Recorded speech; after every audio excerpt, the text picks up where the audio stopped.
1980 की बात है। सालार एक 16 साल का नौजवान अपने माता पिता के साथ टोक्यो से एक छोटे गांव हिकारी जा रहा था। ये गांव दूर दराज पहाड़ी इलाके में स्थित था, जहां सालार के नाना नानी एक पुराने और शांत घर में रहते थे। उनका घर घने जंगल के पास था और गांव की आबादी बेहद कम थी। सालार को प्रकृति से प्यार था और नई जगहों को खोजना उसका शौक था। सालार के माता पिता को पास के शहर में कुछ जरूरी काम था, इसीलिए उन्होंने उसे नाना नानी की देखभाल में छोड़ दिया।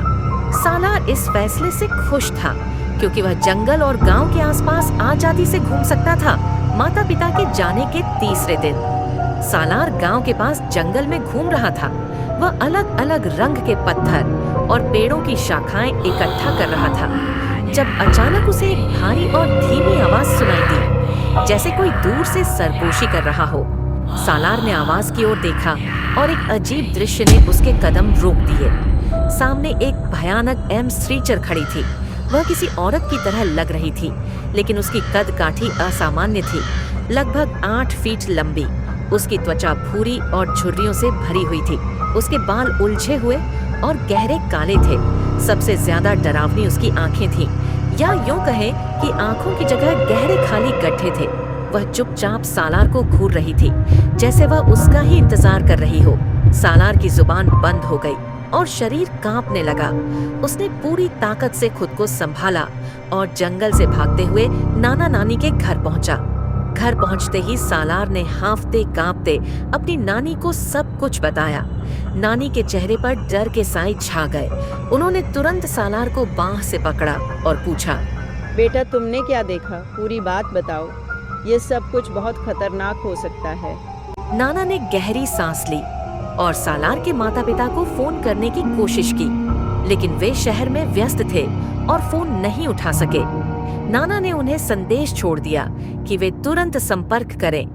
नाना ने सालार को बताया कि बरसों पहले योमी ओन्ना जंगल में रहने वाली एक आम औरत थी, लेकिन किसी दुर्घटना या अत्याचार के कारण उसकी मौत हो गई और वह बदरूह बन गई। उसके बाद से वह जंगल में प्रकट होती है और उन लोगों को अपना शिकार बनाती है जो उसकी सरगोशी सुनते हैं या उसे देख लेते हैं। उन्होंने आगे बताया कि कई दशक पहले गांव वालों ने योमी ओन्ना को एक पुराने मंदिर में कैद कर दिया था। उन्होंने मंदिर के चारों कोनों पर खास रक्षक मूर्तियां रखीं ताकि वह भाग न सके, लेकिन कुछ साल बाद वे मूर्तियां रहस्यमय तरीके से गायब हो गईं और योमी ओन्ना आजाद हो गई। नाना नानी ने फैसला किया कि सालार को सुरक्षित रखने के लिए उसे एक अलग कमरे में बंद कर दिया जाए। कमरे की खिड़कियों पर लकड़ी के तख्ते लगा दिए गए और कोनों में नमक रखा गया।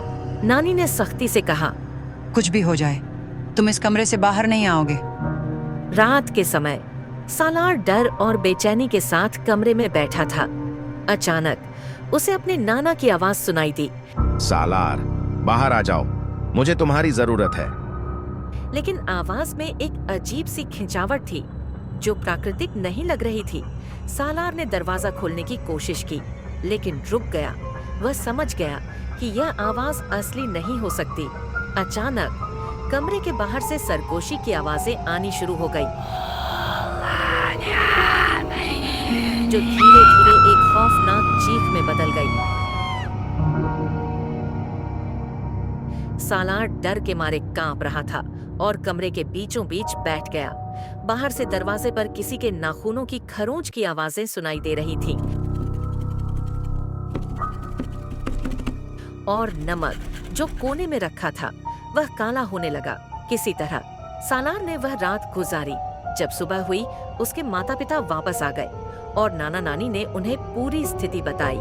माता पिता ने जल्दी से फैसला किया कि सालार को गांव से ले जाया जाए। वे उसे शहर वापस ले गए और दोबारा कभी गांव का रुख नहीं किया। 2 साल बाद सालार के नाना का देहांत हो गया। उसके कुछ समय बाद नानी ने सालार को फोन किया और कहा, बेटा, मुझे कैंसर हो गया है और मैं चाहती हूँ कि तुम मुझे एक आखिरी बार देखने आओ। सालार गांव लौटने में हिचकिचाता है। उसे बीते हुए यादों ने परेशान कर रखा है, लेकिन वह नानी से मिलने का फैसला करता है। नर्वस होकर अपना सामान पैक करता है। रवाना होने से पहले सालार को योमी ओन्ना की सरसराहट सुनाई देती है। यह सुनकर वह डर के मारे जम जाता है। सालार गांव की ओर सफर करता है। रास्ता असहजता और डर से भरा हुआ है। वह हर कदम पर बेचैन है। गांव पहुंचने पर वह अपनी बीमार नानी से मिलता है। नानी कमजोर दिखती है, लेकिन उसे देखकर खुश होती है। नानी उसे सतर्क रहने की चेतावनी देती है। कुछ ही समय बाद नानी इस दुनिया को अलविदा कह देती है। गांव से लौटते समय सालार फिर से योमी ओन्ना को जंगल में देखता है। उसकी रूह कांप जाती है, लेकिन वह किसी तरह शहर वापस लौट आता है। वह गांव की यादों से परेशान रहता है और यह सोचकर डरता है कि क्या योमी ओन्ना सच में चली गई है या नहीं।